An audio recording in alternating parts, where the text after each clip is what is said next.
Dans l'ombre de l'ombre elle-même, ou dans la plus inconfortable des lumières, le quatrième arbitre remplit une fonction discrète, parfois secrète, mais toujours essentielle.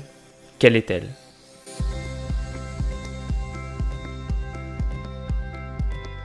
Yo les amis, j'espère que vous allez tous très bien et que la vidéo d'hier vous a plu. Aujourd'hui on se retrouve pour une nouvelle analyse et pour explorer la fonction de quatrième arbitre en répondant en fait à une seule question, à quoi sert-il ? Et alors la réponse, je vous vois venir, c'est pas à rien, c'est même plutôt à beaucoup de choses, même si la plupart, et on va le voir, sont à la discrétion de l'arbitre principal. C'est un principe assez prégnant de l'arbitrage footballistique, le premier arbitre a une forte marge de manœuvre à plusieurs niveaux. D'abord, déjà strictement dans ses décisions, on est dans un sport où la vérité n'est pas toujours évidente, donc il y a nécessairement un certain degré d'interprétation dans les décisions arbitrales, mais ensuite aussi dans la gestion de son équipe d'arbitres, qu'il soit 4, 6 ou plus maintenant avec le VAR, les rôles ne sont pas ultra précisément attribués, le premier arbitre a de la liberté dans son management. C'est pour ça, pour en revenir au quatrième arbitre et à son rôle, c'est pour ça que les tâches dont je vais vous parler là sont pas toutes obligatoirement, systématiquement remplies par le quatrième arbitre. Certaines sont inscrites dans les lois, mais d'autres sont plus informelles. Alors en fait, je vais vous dresser un tableau exhaustif de tout ce qu'un quatrième arbitre peut être amené à faire, et on va dire du plus connu au moins connu. Et on commence par la fin, avec ce qui est bien sûr la tâche iconique du quatrième arbitre, c'est l'annonce du temps additionnel. À peu près 2 minutes avant l'écoulement du temps réglementaire, l'arbitre principal communique sa décision via oreillette au quatrième arbitre, qui lève ensuite son tableau pour relayer l'information aux joueurs et aux spectateurs, ça on connaît bien. Deuxième utilisation du tableau ensuite, c'est évidemment pour annoncer les remplaçants, donc l'entraîneur qui souhaite mettre en place un changement va le communiquer au quatrième arbitre, qui lui vérifie la validité du remplacement, donc notamment en inspectant la tenue du joueur, et relaye l'info à l'arbitre principal via oreillette, celui-ci autorise le changement à la prochaine interruption du jeu. Le quatrième arbitre est également, et par définition, un arbitre assistant. Et donc il a pour tâche de monitorer l'activité sur le terrain, et alors plus spécifiquement celle qui se déroule devant lui, très proche de lui, pour en informer l'arbitre principal en temps réel. Et alors c'est pas un pouvoir de décision, simplement un pouvoir d'information, mais on est bien placé en France pour savoir à quel point il peut être crucial. Et alors dans la continuité de cette logique d'assistance, le quatrième arbitre est aussi, la plupart du temps, le remplaçant de l'arbitre principal, ce qui signifie qu'en cas de blessure, donc, il prendra la relève de ses fonctions. Et alors généralement, il y a un arbitre de réserve qui est lui prévu pour prendre la place du quatrième arbitre, mais c'est pas toujours le cas, ce qui peut donner quelques scènes cocasses, comme ce match entre Norwich et Preston, où un supporter a dû se proposer par la suite pour effectuer les changements.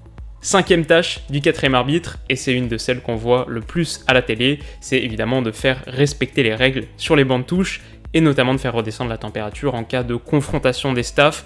Alors dans ce cadre, le quatrième arbitre doit pouvoir montrer de l'autorité, relayer les informations importantes à l'arbitre principal, mais aussi jouer un rôle de diplomate. On va dire que c'est la zone du terrain sur laquelle il a vraiment le plus d'influence. Ensuite, tout au long de la rencontre, mais surtout avant et après, le quatrième arbitre est le point de contact privilégié de tout le personnel du stade. Donc stadium manager, presse, personnel de sécurité, ramasseur de balles, on va dire qu'il représente le corps arbitral dans toutes les interactions qui permettent d'assurer le bon déroulement d'une rencontre, des interactions auxquelles l'arbitre principal, lui, ne participe que très peu.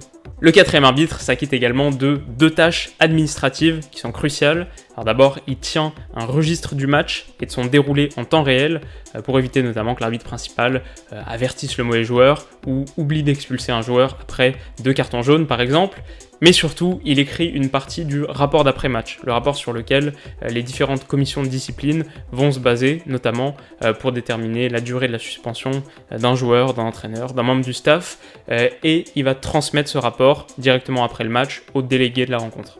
Et enfin, le quatrième arbitre est généralement chargé de s'occuper des tâches un peu ingrates, donc que ce soit vérifier les feuilles de match, tester la pression des ballons, tester le bon fonctionnement des panneaux électroniques, s'assurer de l'état réglementaire de la tenue des joueurs dans le couloir d'avant-match, récupérer les bouteilles d'eau, voilà tout ce qui est quand même un petit peu moins glamour. Et du coup, ce qu'on peut ajouter sur le quatrième arbitre, pour conclure, c'est que c'est généralement un arbitre assez jeune qui se destine à une carrière d'arbitre principal et qui, depuis cette position, peut observer les rouages du métier. La plupart de nos arbitres principaux en Ligue 1 ont d'abord été des quatrièmes arbitres.